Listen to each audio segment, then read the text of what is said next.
ఉమ్మడి వరంగల్ జిల్లాలో రెండో దశ పంచాయతీ ఎన్నికల పోలింగ్ కొనసాగుతోంది. ఉదయం 9 గంటల వరకు వరంగల్లో 18.82% పోలింగ్ రికార్డయింది. భూపాలపల్లిలో అత్యధికంగా 26.40% నమోదు అయింది. ఇక ములుగులో 18, హన్మకొండలో 19, మహబూబాబాద్లో 23% ఓటింగ్ రికార్డ్ అయింది.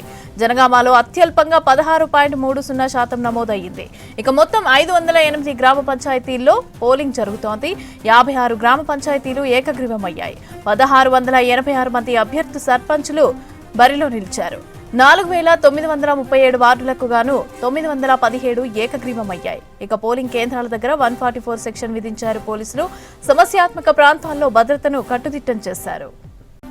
రెండో విడత పంచాయతీ ఎన్నికలపై మరిన్ని డీటెయిల్స్ కృష్ణమోహన్ అందిస్తారు. కృష్ణమోహన్, రెండో విడత పంచాయతీ ఎన్నికల పోలింగ్ కంటిన్యూ అవుతోంది. అయితే దీనికి సంబంధించి అప్డేట్స్ ఏంటి? పల్లెల్లో అయితే రెండో విడత గ్రామ పంచాయతీ సందడి నెలకొందని చెప్పొచ్చు. వరంగల్ ఉమ్మడి జిల్లాకు సంబంధించి 27 మండలాలలో 507 గ్రామ పంచాయతీలకు సంబంధించినటువంటి పోలింగ్ జరుగుతుంది. అందులో 56 గ్రామ పంచాయతీలు ఇప్పటికే ఏకగ్రీవం అయ్యాయి.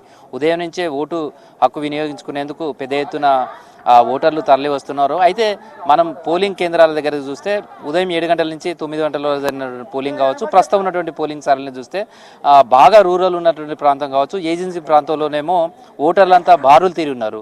సిటీకి అంటే అర్బన్కు చాలా దగ్గరగా ఉన్నటువంటి ప్రాంతాలు కావచ్చు, మేజర్ గ్రామ పంచాయతీలుగా ఉన్నాయి కావచ్చు, లేదా జిల్లా హెడ్ క్వార్టర్కు దగ్గరగా ఉన్న గ్రామ పంచాయతీల్లో మాత్రం పోలింగ్ సంబంధించి కొంత మందకొడిగా సాగుతుంది. కొన్ని పోలింగ్ కేంద్రాల దగ్గరనేమో బారులు తీరినటువంటి జనం కనిపిస్తే, మనం ఇక్కడ ఉన్నటువంటి పోలింగ్ కేంద్రం దగ్గర చూస్తే వచ్చిన వాళ్ళు వచ్చినట్టు ఓటేసుకొని వెళ్తున్నారు.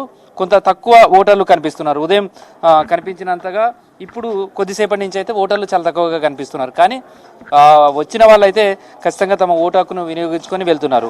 ప్రస్తుతం వరంగల్ ఉమ్మడి జిల్లాకు సంబంధించినటువంటి పర్సంటేజీకి మనం కనుక చూస్తే వరంగల్ జిల్లాలో 9 గంటల వరకు 18.82% పోలింగ్ నమోదైంది. అదేవిధంగా ములుగు జిల్లాకు సంబంధించి 18.86% పోలింగ్ నమోదైంది. హన్మకొండ జిల్లాలో 19.57% పోలింగ్ నమోదైంది. జనగామ జిల్లాకు సంబంధించి 16.72% పోలింగ్ నమోదైంది. మహబూబాబాద్ జిల్లాలో 23.30% నమోదైంది. అంటే అదేవిధంగా భూపాలపల్లికి సంబంధించిన జిల్లాలో చూస్తే 26.40%. అంటే మొత్తం మనం 9 గంటల వరకు ఉన్నటువంటి పర్సెంటేజ్ చూస్తే వరంగల్ కావచ్చు, అదేవిధంగా జనగామ జిల్లా కానీ కొంత తక్కువ పర్సెంటేజ్ నమోదైంది. కానీ భూపాలపల్లిలో చూస్తే 26% పైగా 9 గంటల వరకే పోలింగ్ నమోదైంది. సేమ్ టైంలో చూస్తే మహబూబాబాద్ జిల్లాలో కూడా 23% పైగా పోలింగ్ నమోదైంది. దీంతో ప్రస్తుతం పోలింగ్ సంబంధించినటువంటి ప్రక్రియ కూడా ఈసారి పోలింగ్ సంబంధించి కూడా ప్రతి బూత్కు ఒక పోలింగ్ కేంద్రాన్ని పోలింగ్ స్టేషన్ ఏర్పాటు చేశారు. దీంతో ప్రతి పోలింగ్ బూత్కు సంబంధించినటువంటి దగ్గర చూస్తే 200 నుంచి 250 లోపలనే ఓటర్లు ఉన్నారు. దీంతో ఈజీగా ఓటు వేయడానికి, అంటే తక్కువ టైంలో ఓటు వేయడానికి అవకాశం ఉంటుంది. క్యూ లైన్లలో కూడా ఎక్కువసేపు నిలబడే అవకాశం ఉండకుండా చూడాలనే దాంతో ప్రతి పోలింగ్ వార్డుకు సంబంధించి కూడా ఒక పోలింగ్ స్టేషన్ను ఏర్పాటు చేశారు. సిబ్బందికి కూడా 3-4 సార్లు ట్రైనింగ్ ఇవ్వడం, తర్వాత మొదటి ఫేజ్లో కూడా ఎలాంటి చిన్న చిన్న సమస్యలు ఉన్నప్పటికీ వాటన్నిటిని కూడా రెక్టిఫై చేసుకోవడం, తర్వాత పోలింగ్ సంబంధించినటువంటిది మరింత వేగవంతంగా చేయడానికి కొన్ని తీసుకోవాల్సినటువంటి చర్యలు కావచ్చు, అవన్నీ కూడా తీసుకోవడానికి అవకాశం వచ్చింది. ఈ నేపథ్యంలోనే పోలింగ్ను మరింత స్పీడప్ చేయడానికి అవకాశం ఏర్పడింది. దీంతో పోలింగ్ అయితే కొన్ని చోట్ల పోలింగ్ కేంద్రాల దగ్గర తక్కువగా కనిపిస్తుంది. కొన్ని పోలింగ్ కేంద్రాల దగ్గరికి వెళ్తేనేమో బారులు తిన్నటువంటి జనం కనిపిస్తున్నారు. జనగామ జిల్లాకు సంబంధించినటువంటి చూస్తే 4 మండలాల్లో ఇక్కడ పోలింగ్ జరుగుతుంది. ఉదయం మండలాల వారిగా చూస్తే కూడా బచ్చన్నపేటకు సంబంధించి 13.19% ఉంది. అదేవిధంగా నర్మెట్టలో 22%, తరిగొప్పలలో 20% పైగా నమోదైంది. గ్రామీణ ప్రాంతాలకు సంబంధించి చూస్తే ఓటర్లు ఎక్కువగా తమ ఓటు హక్కును వినియోగించుకుంటారు. అందుకనే అర్బన్ ప్రాంతంలో కంటే కూడా రూరల్ ప్రాంతంలో ఓటింగ్ శాతం చాలా ఎక్కువగా ఉంటుంది. ఈ గ్రామ పంచాయతీకి సంబంధించినటువంటి ఎన్నికలలో కూడా 90% వరకు కూడా కొన్ని చోట్ల పోలింగ్ నమోదవుతుంది. మరి కొన్ని చోట్ల దగ్గర ఓటేశారా అండి? ఎట్లా ఉంది గ్రామ పంచాయతీ ఎలక్షన్స్ అంటే ఇవన్నీ?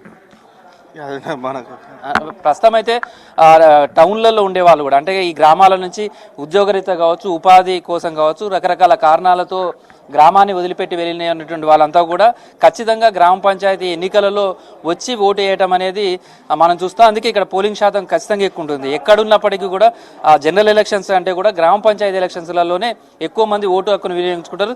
తమ గ్రామానికి సంబంధించినటువంటి అభివృద్ధి కావచ్చు, తమ గ్రామానికి సంబంధించినటువంటి నాయకత్వానికి సంబంధించింది కాబట్టి ప్రతి ఒక్కరు కూడా ప్రెస్టేజ్గా చూసుకుంటారు.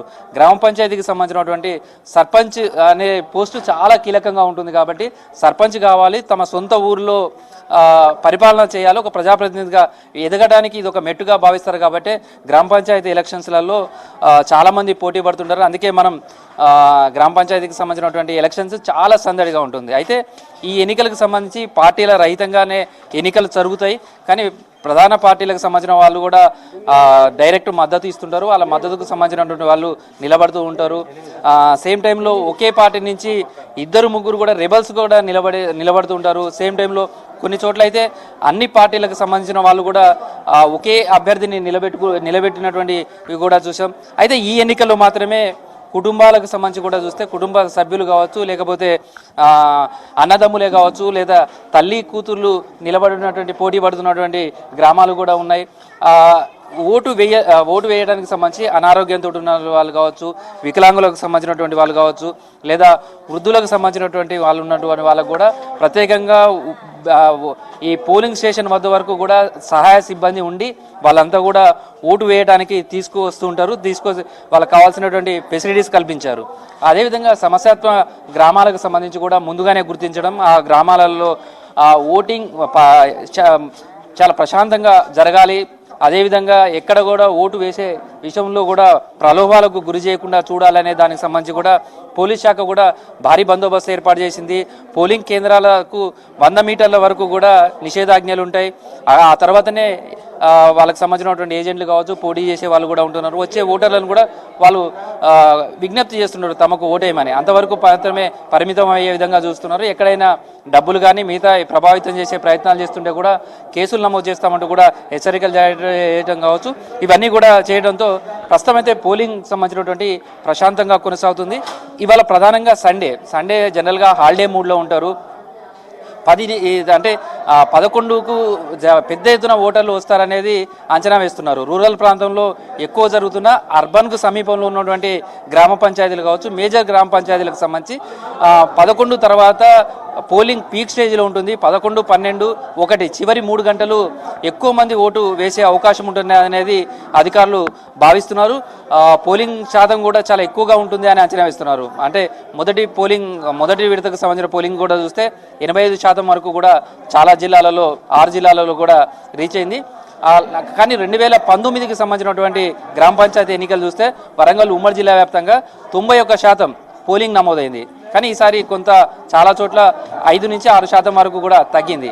ఈ రెండో విడతకు వచ్చేసరికి మాత్రం మళ్ళీ 2019 నాటి పోలింగ్ శాతం నమోదవుతుంది, అది రీచ్ అవుతుంది అనేది అధికారులు అయితే చెప్తున్నారు. దానికి తగ్గట్టుగా ప్రచారం చేసాం. ప్రజల నుంచి కూడా విశేషమైనటువంటి స్పందన వచ్చింది. చాలా చోట్ల ఓట్లు మేము అమ్మము, స్వచ్ఛందంగా ఓటేస్తామని వాళ్ళు ఫ్లెక్సీలు కావచ్చు, ఇంటి ముందు బోర్డులు పెట్టుకోవడం కావచ్చు, ఇవన్నీ కూడా చూసాం. కాబట్టి ఓటింగ్ శాతం రెండో విడతకు పెరుగుతుందనే ధీమానైతే అధికారులు వ్యక్తం చేస్తున్నారు. మొత్తంగా వరంగల్ ఉమ్మడి జిల్లా వ్యాప్తంగా కూడా 27 మండలాలలో 507 గ్రామ పంచాయతీలకు సంబంధించినటువంటి పోలింగ్ అయితే ప్రశాంతంగా కొనసాగుతుంది.